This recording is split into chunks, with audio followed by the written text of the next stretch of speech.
Hello दोस्तों, welcome to our Money Max Money channel. आज से हम टेक्नो फंडा सीरीज चालू करने जा रहे हैं।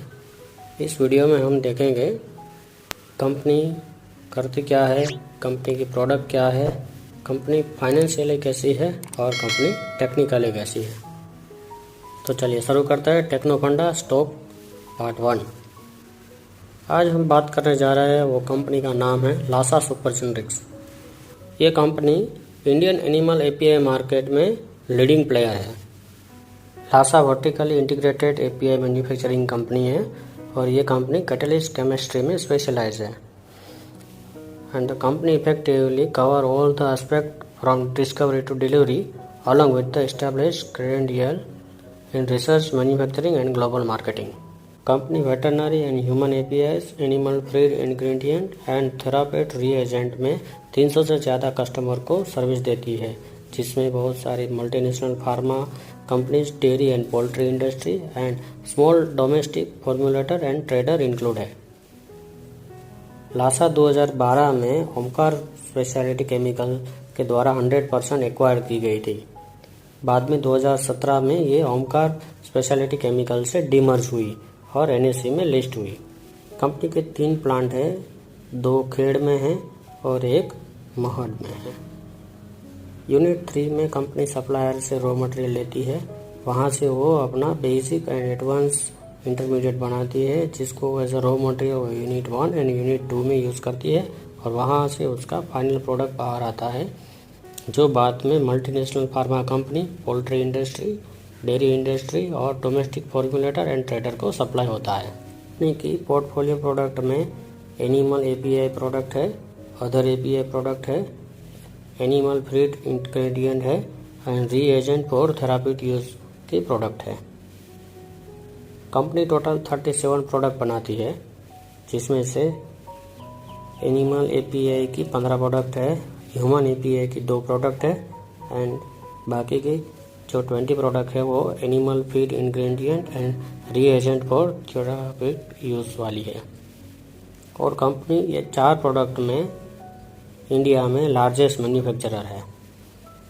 कंपनी की यूनिट 3 में इंटरमीडिएट बनाने की कैपेसिटी 1200 टन पर एनम है।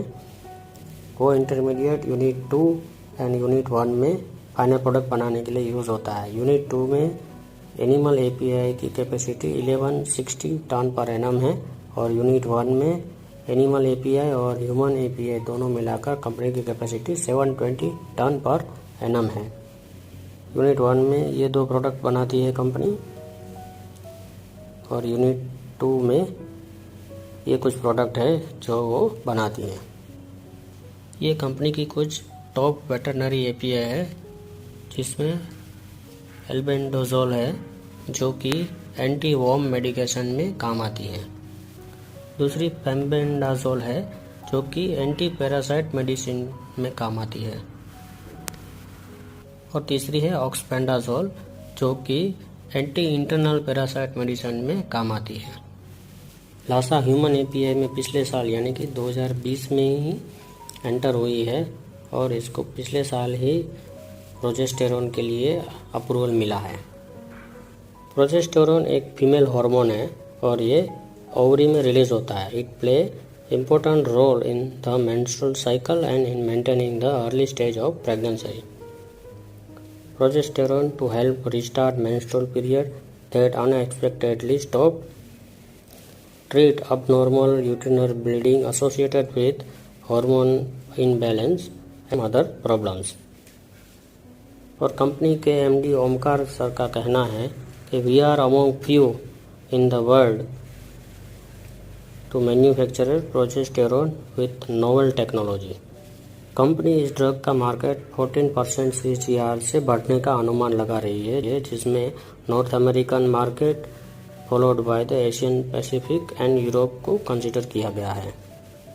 मार्च 2020 में कोविड-19 से लड़ने के लिए लासा ने एक फाविपिराविर नाम की एंटीडोट बनाने के लिए आईसीटी के साथ कोलैबोरेट किया और जून 2020 में आईसीटी और लासा ने मिलकर इस फाविपिराविर ड्रग को सिंथेसिस करके प्रोडक्शन के लिए रिलीज़ किया। ये कंपनी की टॉप प्रोडक्ट पोर्टफोलियो है, जिसमें से ज़्यादातर रेवेन्यू है वो एनिमल एपीआई से आता है। कंपनी ने इन 6 प्रोडक्ट पर अपनी पैटेंट हासिल की हुई है। दिसंबर 2019 में लासा एक ओपन ऑफर लाया था। इस ओपन ऑफर के ज़रिए कंपनी ने 18.25 पर शेयर के भाव से 26% हिस्सा एक्वायर किया है, जिसमें से प्रमोटर का हिस्सा 34.60 से बढ़कर 63.23 हो गया है। बाद में फरवरी 2020 में कंपनी ने एक domestic company Harishree automatic and chemical private company को एक्वायर कर लिया। रिसेंटली जून 2021 में कंपनी ने एक और प्रोडक्ट लॉन्च किया है जिसका नाम है ऑक्सीक्लोजानाइड। ये प्रोडक्ट ह्यूज डिमांड में है और कंपनी ऑलरेडी एक्सपोर्ट अप्रूवल ले चुकी है।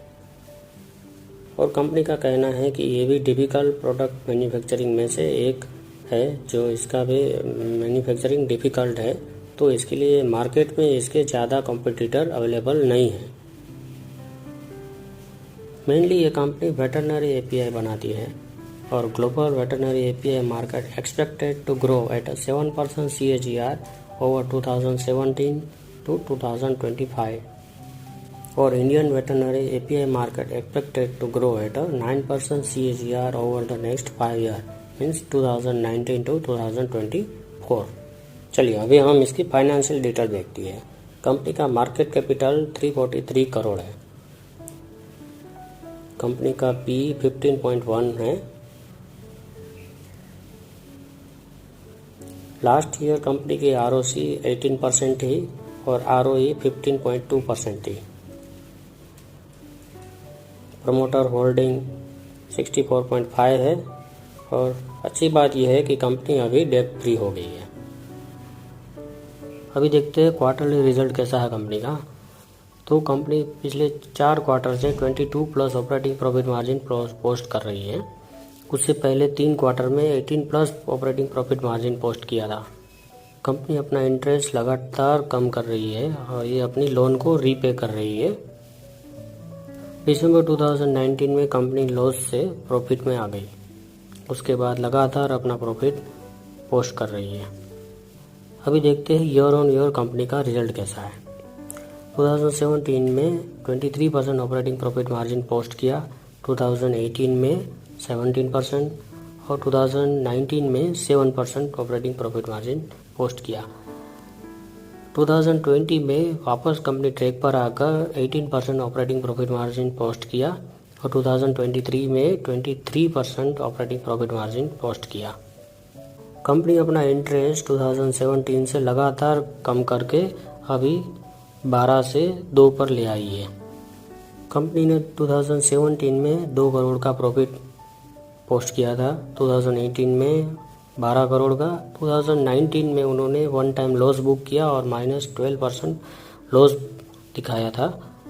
मार्च 2020 में 4 करोड़ का प्रॉफिट पोस्ट किया और मार्च 2021 में 23 करोड़ का प्रॉफिट पोस्ट किया और मार्च 2021 में कंपनी ने 4% डिविडेंड दिया है।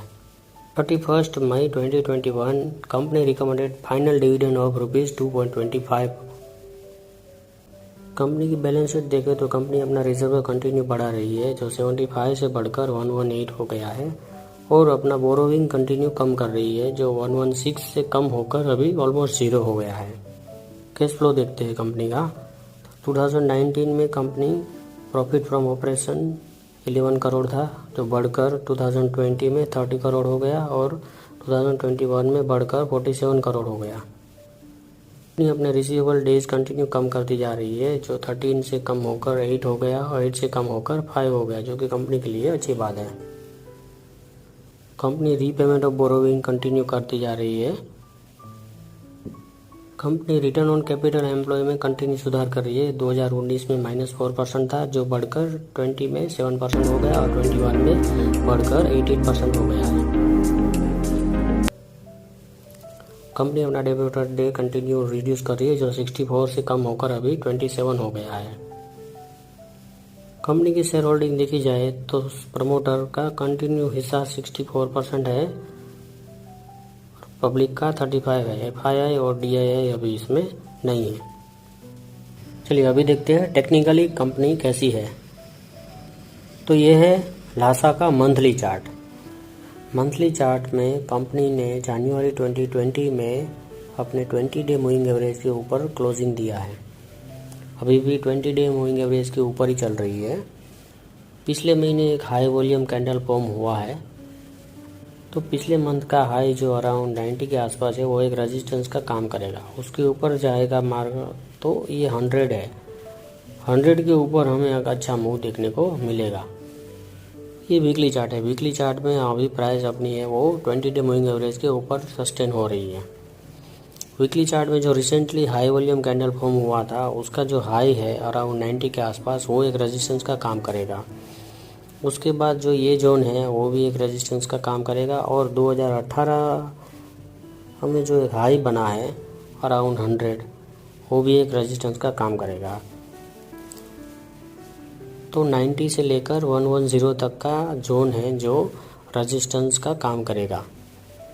उसके ऊपर हमें एक अच्छा मूव देखने को मिल सकता है। डेली चार्ट में एक सिमेट्रिकल ट्रायंगल फॉर्म हुआ है। इसका ब्रेकआउट अबव 95 है। लास्ट कैंडल में इसने अपने 20 डे मूविंग एवरेज को क्रॉस किया है, वो भी अच्छे वॉल्यूम से। पिछला जो हाई वॉल्यूम कैंडल था उसका जो हाई है अराउंड 92 के आसपास है, वो एक रेजिस्टेंस काम करेगा।